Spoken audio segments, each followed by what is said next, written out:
This is Vikas Iqbal from tracks. देखें, कुछ अर्सा पहले तक बहुत ज़्यादा बात हुई इंडियन इलेक्शन के ऊपर, और इंडियन इलेक्शन के जो रिजल्ट्स रहे, मोदी की हुकूमत तो तीसरी दफ़ा आ गई, जिसे मोदी 3.0 कहा जाता है। लेकिन आज हम बात करेंगे इंडियन इकॉनमी के ऊपर।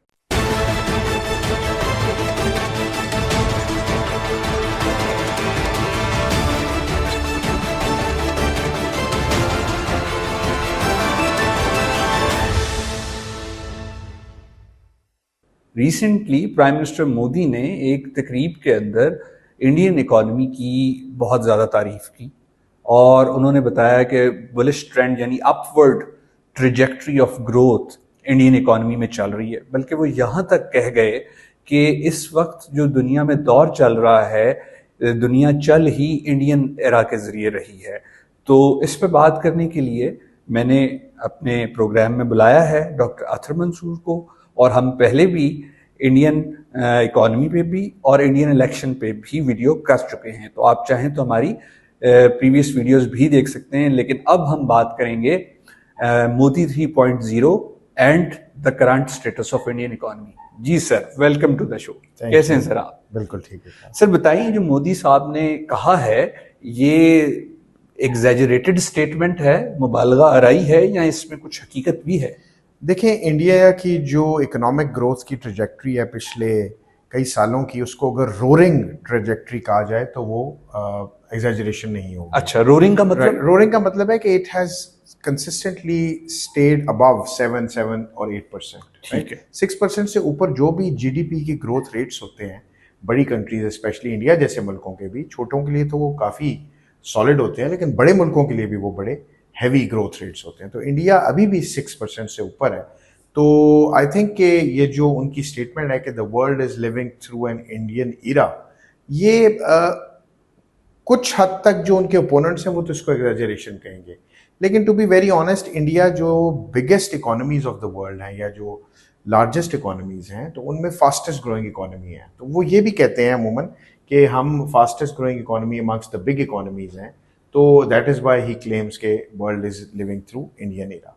दूसरा, 3-4 चीजें हैं जिस पे वो बेस करते हैं अपनी इस जो स्टांस है, और स्पेशली जो आपने बात की बुलिश ट्रेंड की, उसमें एक तो ये रैपिड ग्रोथ तो है ही है, इसके अलावा उनकी फेवरेबल डेमोग्राफी जो वहाँ पे है, पॉपुलेशन के जो कैरेक्टरिस्टिक्स हैं, एज के हिसाब से, इनकम के हिसाब से जो वहाँ पे डेवलप हो रहे हैं, और जो तीसरी चीज़ है वो है उनकी जो टेक की ग्रोथ है, टेक्नोलॉजी, टेक इंडस्ट्री की ग्रोथ। जी, जो टेक इंडस्ट्री की, इमर्जिंग टेक इंडस्ट्री की जो ग्रोथ है, वो आई थिंक उनको कॉन्फिडेंस देती है हर वक्त कि वो अपनी इलेक्ट्रेट के सामने, अपनी नेशन के सामने, अपने लोगों के सामने ये बात करें कि जो इंडिया की इकॉनमी है, जो इंडिया दे रहा है दुनिया को, अपने मुल्क को पहले जो दे रहा है और जो दुनिया को दे रहा है in terms of economic growth, economic development, वो बहुत हाई रेट्स हैं।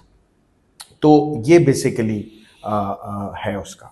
अच्छा, लेकिन अब जो हमें फैक्चुअल एनालिसिस भी करना है, और उसको मैं व्यूअर्स के लिए इस तरह कहूँगा कि जीडीपी ग्रोथ रेट जो होता है ये एक बहुत बड़ा इंडिकेटर होता है, जो मैंने पहले भी जिक्र किया। लेकिन जो अभी अप्रैल से जून तक का जो क्वार्टर था, उसमें जो जीडीपी ग्रोथ रेट था इंडिया का, वो 6.7% था। और ये जो जनवरी से मार्च 2024 का जीडीपी ग्रोथ रेट था 7.8, उससे 1.1% की श्रिंकिंग हुई है।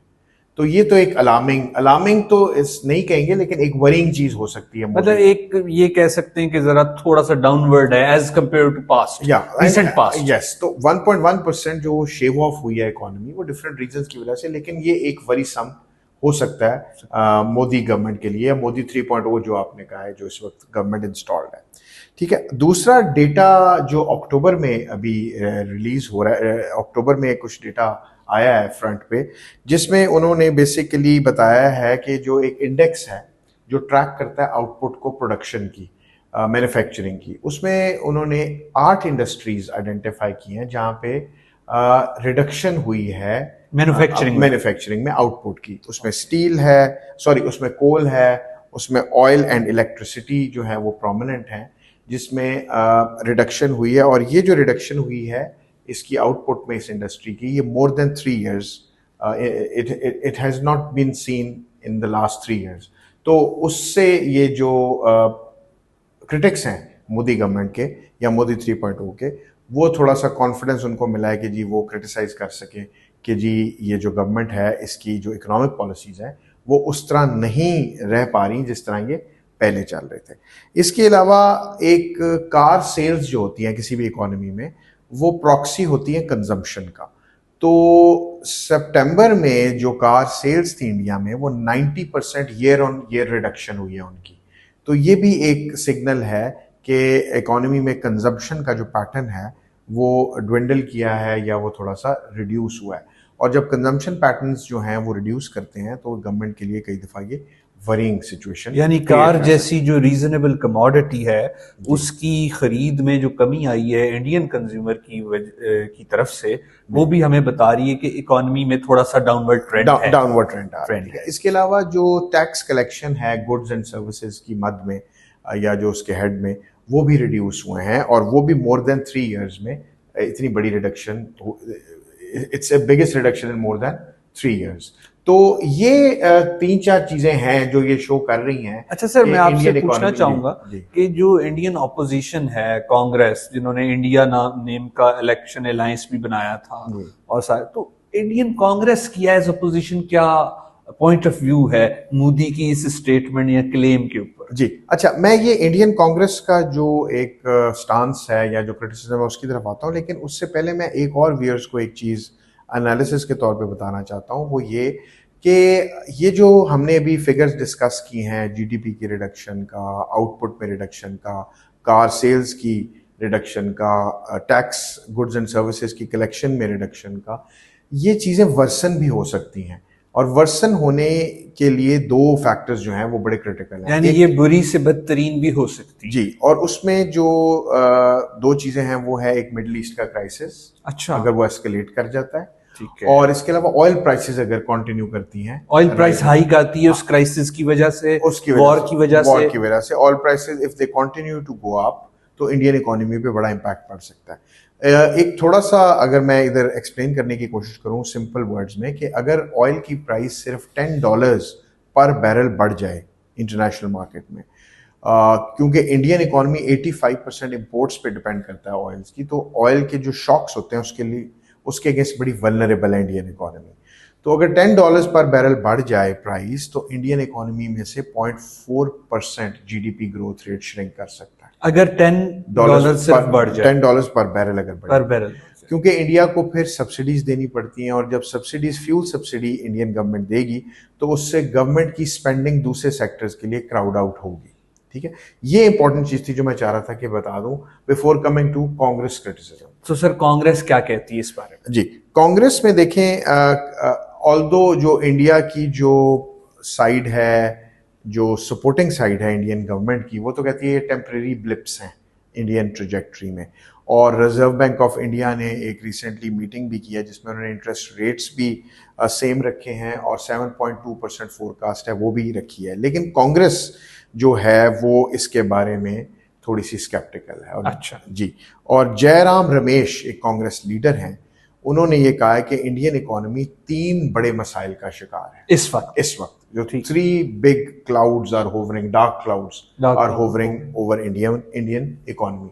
उसमें जो पहला जो उन्होंने बात की है, वो उन्होंने बात की है वीक प्राइवेट इन्वेस्टमेंट की, दूसरी उन्होंने बात की है स्टैग्नेंट मैन्युफैक्चरिंग की, और तीसरी उन्होंने बात की है रिडक्शन इन रियल वेजेस की।